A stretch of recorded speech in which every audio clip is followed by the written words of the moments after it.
Hi everyone, welcome to my channel. In this video, let's continue with Python collections. Collections in Python are container that is used to store collection of data. It is same like variables. Even variables are container that is used to store data, whereas the difference is in collections, as the name says, we can store collections of data. So in Python, we have four collection data types. They are list, tuple, set, and dictionary. In my previous video, I have already explained on list, and in this video, I will start with tuple. Tuple is same as list. It not only store values of same data types, it can store values of different data types. It is ordered and it allows duplicates. Ordered means in what order we are inserting values, that order will not change. Say first I insert name, then I insert age, then I insert marks. So this order will be same, it will be maintained. So when we print this tuple, it will display in same order.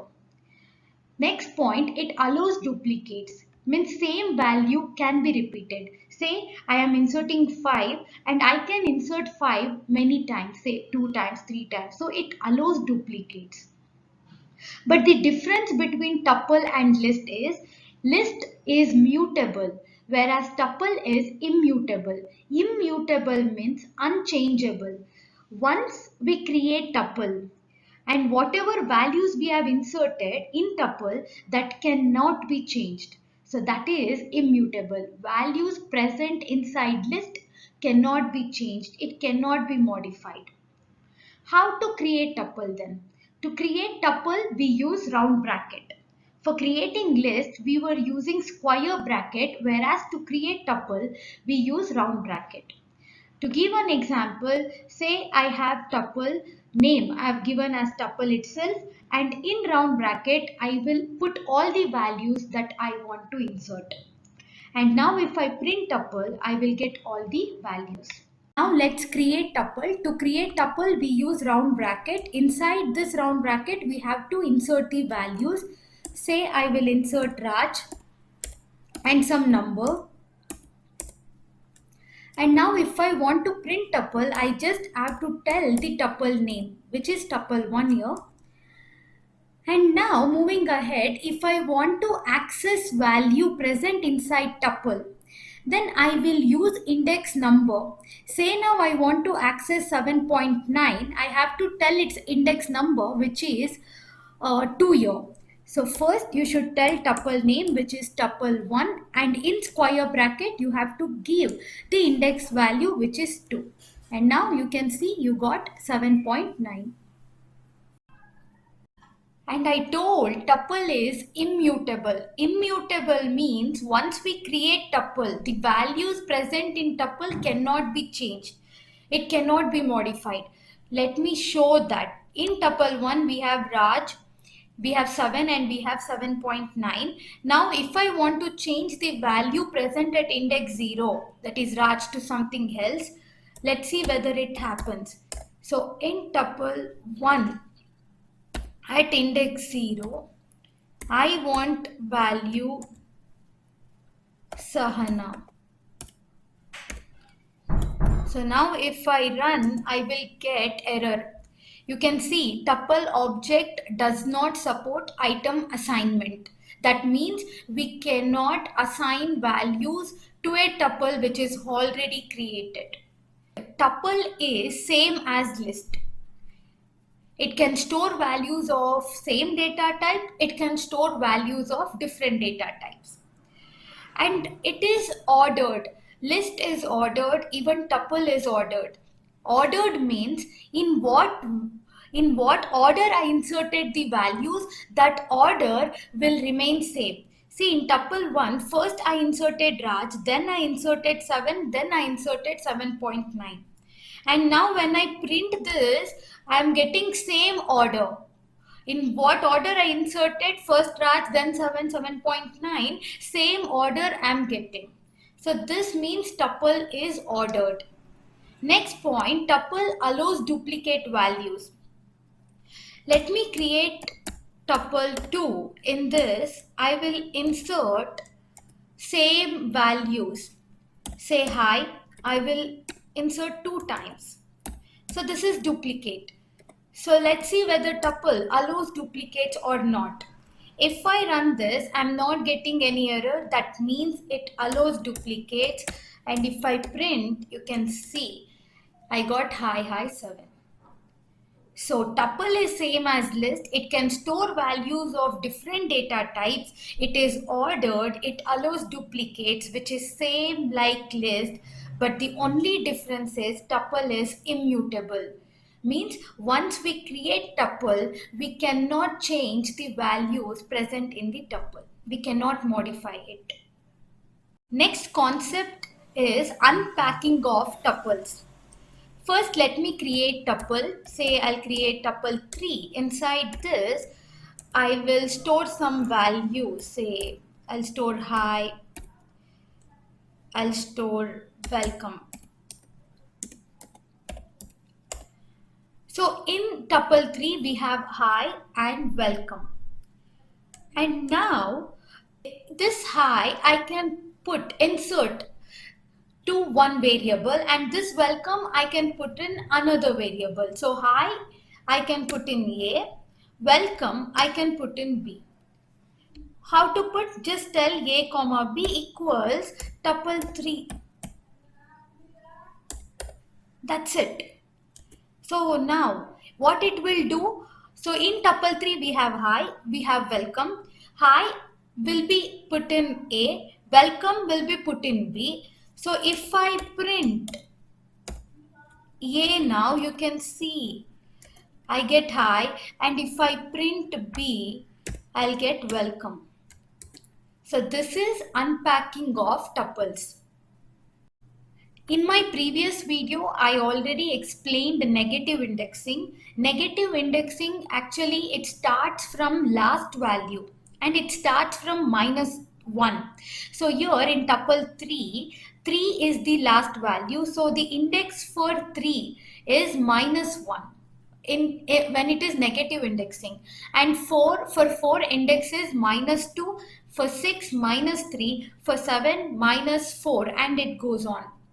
So to fetch the value using negative indexing, if I want to fetch last value, then I just have to tell -1. See, I will get 3. So if I want a value from, from 8 till 3. So 3 is at -1, 4 -2, 6 -3, 7 -4, 8 -5. So from -5 till or till 4, if I want value, then I have to tell -5 colon -1. Even here it won't print the value present at -1, which is 3. It will print till 4. So if I print, you can see we got 8764. So this is negative indexing. Next, moving ahead, let's see how to reverse tuple. Can we do it? Yes, we can reverse tuple. It is simple. You first have to tell tuple name, and in square bracket you have to give colon 2 times, and if you tell -1, you can see the tuple is reversed. It was in this order 187643. Now it is reversed successfully. Now let's look into basic tuple operations. Tuple responds to plus and into. First, I will create one tuple inside which I will place some values, and I will use plus, and I will create one more tuple and insert some values in it. So between two tuples, when I use plus, what happens is it will concatenate. See, 1, 2, 3, 4, 6, 8 is concatenated. So plus acts as concatenation between two tuple. And now if I use into, what happens? Let's see. Say I have string hi, and I will use into, and I will give some number, say 6. And if I run, you can see hi is printed 6 times.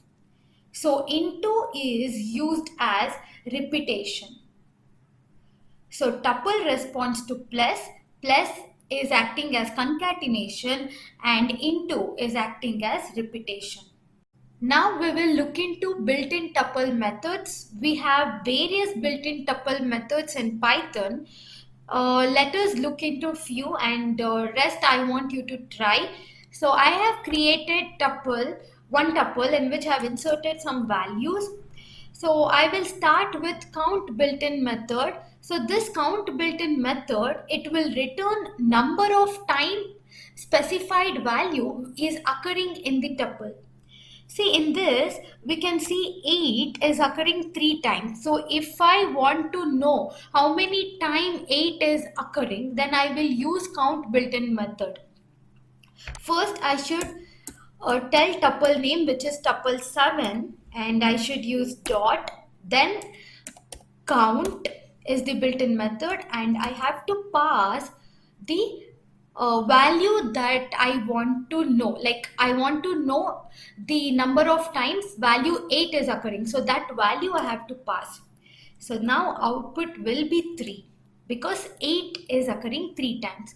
Now if I pass 1, I can see I get 2 because 1 is 2 times, right? So this is count built-in function. Next built-in method is index. Index is a built-in method which will return the position of the element. Now, if I want to know the position of value 6, then first I have to tell the tuple name, which is tuple 7 here, and then dot, I have to tell the built-in method name, which is index, and I have to pass the value as argument. So I will pass 6. So now if I run, I will get its index position, which is 3. You can see here 6 is at index 3. It starts from 0, 1 is at index 0, 3 at index 1, 5 at index 2, and 6 is at index 3. Now, say now we have repeated values, like 1 is repeated 2 times. So if I tell 1, which index value will I get? Index 1 is at 0 and it is at 9. So I will get 0. So it will always return the first index value the element is occurring. Next built-in method is index. Index will return the position of the value.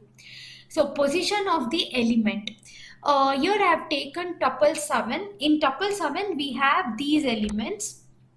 Now if I want the position of any of these elements, say I want position of 6, then first I should tell tuple name, which is tuple 7 dot index, and I should pass that value, that is 6, and now I will get the position of value 6, which is 3. Let's say now I want position of 1. You can see 1 is at index 0 and it is also at index 9. But will I get position of both or what? Let's see. See, I'll get the position of first occurring. Next, len is a built-in method which will return the length of the tuple. Say in tuple 7 we have 9 elements, so len built-in method will return the value 9. Similarly, we have min built-in method which will return minimum value present in the tuple. Minimum value here is 1, so it returns 1. And we have max, which will return maximum value present in the tuple. Sum is a built-in method which will add all the values in the tuple and it will return the result. Like here, if you add all these values, the output is 49. So you get 49. So these are the built-in methods which I wanted to discuss. So I want you all to try with these built-in methods, that is all, any, tuple, enumerate and compare. There is reason for me to give these built-in methods for you to try, because you need to know some concept before you understand this. Now I will discuss the assignment questions that I had given in my previous video. The first question was how to print the values present in list one by one. Let it be list, let it be tuple. Whenever we print it, we get all the values at once. So how to print the value one by one was the question. For this, you should understand concept loops. We use loops whenever we want to perform some task repeatedly. See, if you want to print values one by one, then first you have to print first value, then you have to print second value, then you have to print third value, then fourth, and so on. So printing is the task that is happening repeatedly. So here we will use loop because here we are performing print repeatedly. We have different loops: for loop, do while loop, while loop. So when to use for loop, when to use do while loop, when to use while loop, that I will explain in my upcoming video. But now I will use for loop.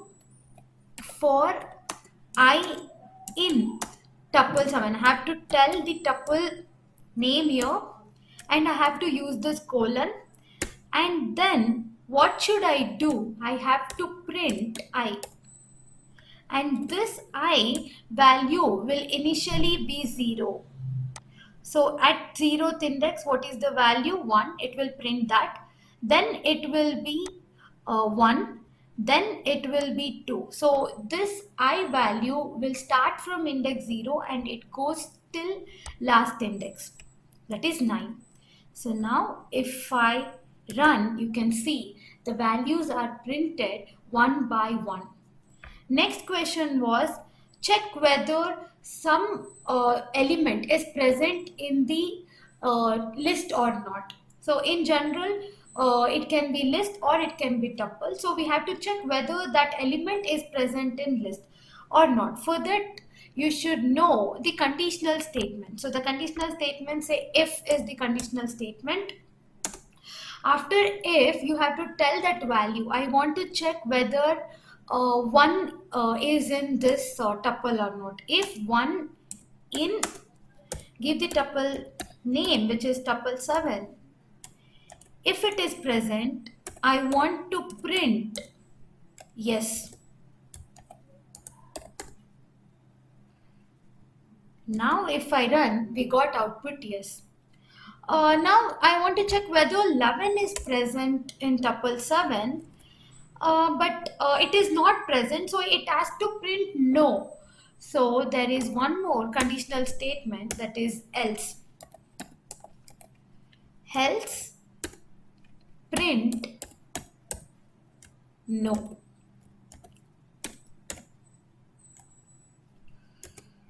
So this is the solution for my second assignment question. And third assignment question was, it was so simple, you have to just tell the number of elements present in the list. We have a built-in method, that is len, which will give the length of the tuple or list.